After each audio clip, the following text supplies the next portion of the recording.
Welcome to Afterlife Topics and Metaphysics. This is Cyrus. We talk about complex, supernatural, metaphysical, life after death related subjects here. Once again, I'm in Osaka, Japan. Same backdrop as before, same black sweater as before because I only packed one sweater. I didn't think I'd be in cold Japan for very long. Bit of a misjudgment on my part. I probably should wash this thing at some point. This is the second time I'm doing this video because I am in a hostel. So sometimes I get interrupted. Last video, somebody came in with a vacuum cleaner in the middle of the video, like 10 or 11 minutes into it. So I kind of had to scrap the whole thing, which is sad because I have to do twice the work. But hey, I'm here for you, here to get cool information out to you guys. So it's okay. So in this video, I'm talking about something I call the jigsaw method for interpreting dreams as a way for people who are having difficult time having many tangible, astral, or afterlife related experiences while they are sleeping. So this is a little technique that will help people in that regard. Before we jump into that, sip of tea. As always, you are watching Afterlife Topics. If you like this kind of thing, please go down and hit that subscribe button, hit the share button, the like button, if you like the message, if you like keeping a channel like this going. If you don't like the message, if you don't like the channel, then by all means do not do those things. But if you do want to support the work, then that little bit tells YouTube that my channel is relevant, so I really need the help with that. Okay, so to continue. So a lot of people have dreams every night. And the dreams tend to be this kind of scrambled up mess. It's very difficult to figure out what's going on. In the traditional world of dream interpretation, we will look at our dreams as being many different archetypes, hallucinations, fears, things that need to be worked out in our minds. So it's this kind of jumbled mess. And that is indeed how most dreams are. So dreams are essentially what mainstream psychologists say they are. It's unfinished business. But it is also coming in from the subconscious self, which we could also say is the higher self, feeding us all this information. Our brains are interpreting it. And we encounter, as Jung would call, archetypes. And on the higher end of the dream spectrum, we get lucid dreams, which is kind of like it's an inner world that our mind, that we are consciously creating around us, that we can use to explore and experience things, kind of like the holodeck from Star Trek as a good example. But still, that as well as dreams, they're not afterlife experiences. They are not astral experiences. But if we are having astral experiences, our brains are going to basically the information, like if we have a second self in an astral body living in this parallel dimension, bits and pieces of that memory is going to leak into our brains, and it's going to pepper a dream, a series of dream hallucinations. So it's going to be a bunch of nonsense dream stuff, and there's like a little sprinkler of astral experiences being sprinkled on top. So the jigsaw method is you get a dream journal, you write down all your experiences, and then you attempt to rearrange the pieces and figure out, okay, what makes sense, what seemed like it was part of my head, what was just in my imagination, and what wasn't. Hi. So that's kind of what the jigsaw method entails. It involves using a dream journal and then getting all that information down. Now you'll want to do that as quickly as possible. So you want to do that as soon as your eyes open. For me, I grab my laptop, open it up, resist the urge to go on Facebook or check emails, get on a Word document and get out as much information down as possible about what I experienced the night prior.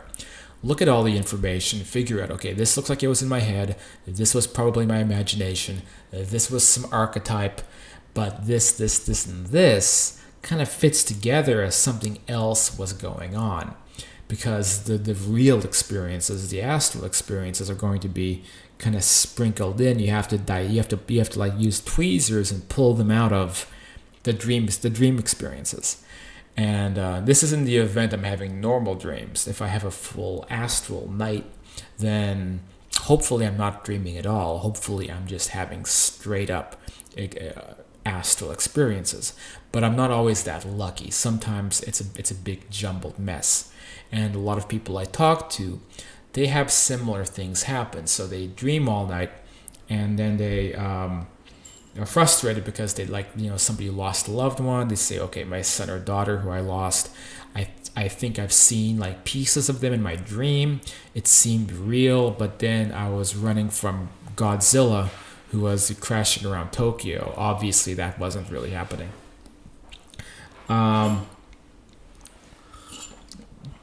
So that's very frustrating.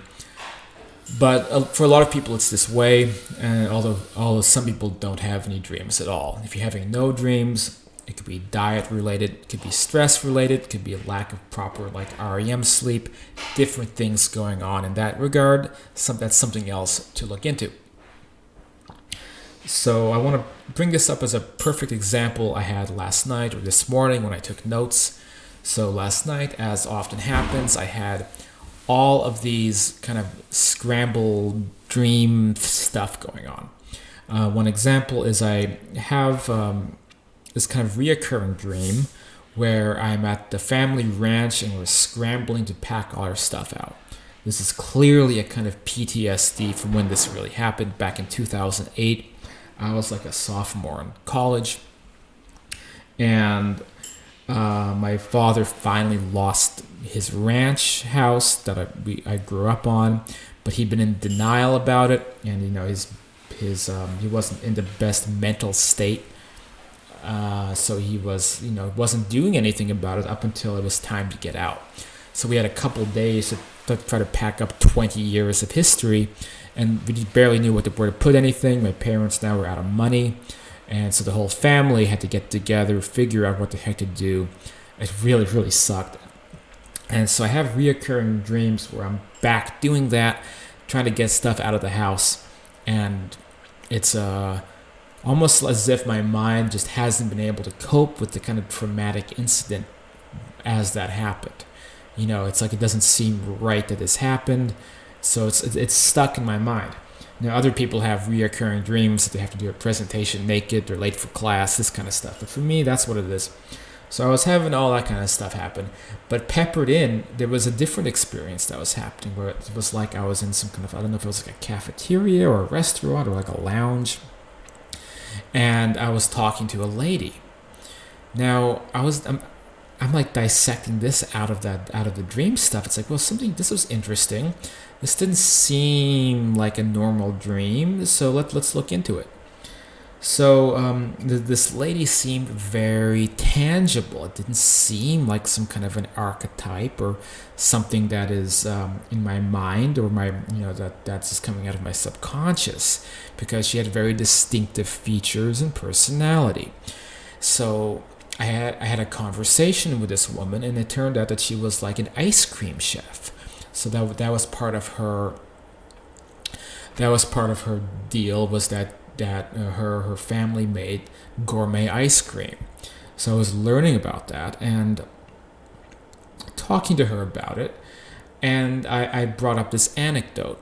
And so the anecdote was this story that was kind of funny. It was that when my mom first introduced me to ice cream when I was like 3 years old, I didn't know what ice cream meant. And so I thought it was like you get a bunch of ice cubes and you pour cream on top of it, which sounds pretty gross, right? So I thought ice cream must be this really gross thing until she explained what it really was. And I tried some out. So I told that story to this lady for a laugh. And so I put that, so I remember this, I put this in my journal. But here's the thing. That story, that's a true story. I didn't have any memory of that until this morning when I remembered telling this story in my dream. So that seems to me like this is objective evidence that meeting this lady was happening in the astral world. That there was my parallel astral self, which I think has access to much greater memories than than than earth plane Cyrus does, because I'm not bound up so much by like a physical brain. And so I could tell a story like that from when I was 3 years old. And it's only excuse me, it's only now that I have a full recollection of that memory, because in that experience I remembered it, right? So that is very telling that that was a piece of an astral thing that happened. So then that opens up more questions. I would dig deeper, find more pieces of the puzzle to fit together. What was I doing? Where was I? Can I pull out more details? So I have memory that it was almost like I was, right now I'm in a hostel. It was almost like I was in some kind of a hostel or a communal place for travelers, and that's where I met this woman. So in that case, does that mean that on the astral side, am I traveling again? Things like that. So I'm able to piece together what could have been like an astral experience, but still I have to separate it out from all the dream stuff. So really, that's what's going on, is you have like 90% of the dream imagery that's coming in is in my mind. It's basically coming out of my brain, and peppered in are some possible real astral experiences. So that's the tough thing, is like a jigsaw puzzle, you have to find what experiences may have been real, that seem like, for example, you had real conversations, stuff that you can verify, stuff that seems like it makes logical sense, versus the stuff that's in your mind. Again, dreams sometimes don't make logical sense. It's like it's disconnected from the logical spectrum, and it can just be impressions, ideas, and trying to make logical sense of it doesn't always work. Astral experiences do make logical sense, and that is also a good indication that a memory from a dream may have been an astral memory. If it corresponds, if you're having a conversation and you wake up and you think, hey, that conversation made a lot of sense. We were talking about foreign policy in the Ukraine, and that makes a lot of sense now that I'm awake and I'm still thinking about it. It's like a real conversation happened. Most likely, if that happens, you were experiencing a real memory. So why is it that it's all jumbled up with your dreams? Why do you have to pull apart astral memories from dream memories? Well, that's because you're having experiences in a parallel dimension, and those experiences are trickling in as memories into your physical brain, and it's just like a computer system. So it's data that's coming into your processor to be interpreted, and you don't always interpret it correctly. So it's not like you're having the literal experience so much as it is you're picking up on the impressions, the memories of real experiences that are happening.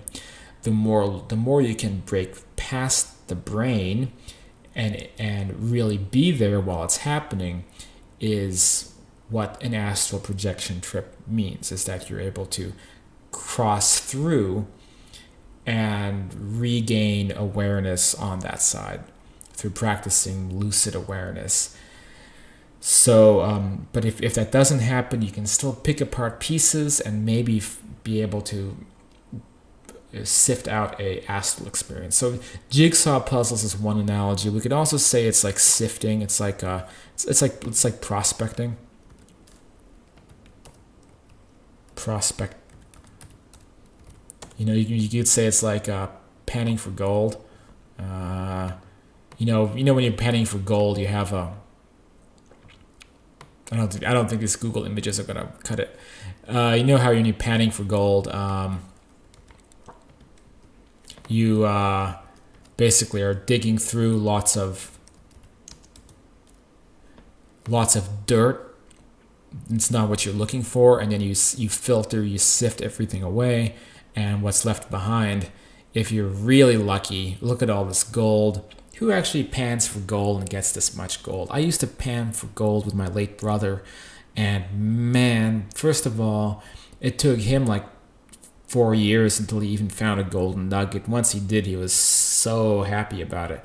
But nobody's gonna find this much gold, That's a freaking jackpot. Anyway, so that's another analogy to think about. So maybe this helps you. Hopefully it does. Let me know in comments if you like this kind of stuff. Head to afterlifetopics.com. At afterlifetopics.com, you can check out classes. You can check out my books like Understanding Life After Death, The Afterlife, and Beyond. You can join the Facebook group, Afterlife Topics and Metaphysics. Or you can check the YouTube channel description to go to my author page. Send me a message, tell me what's up, or leave a comment down below. Okay, I'll see you guys on the next video.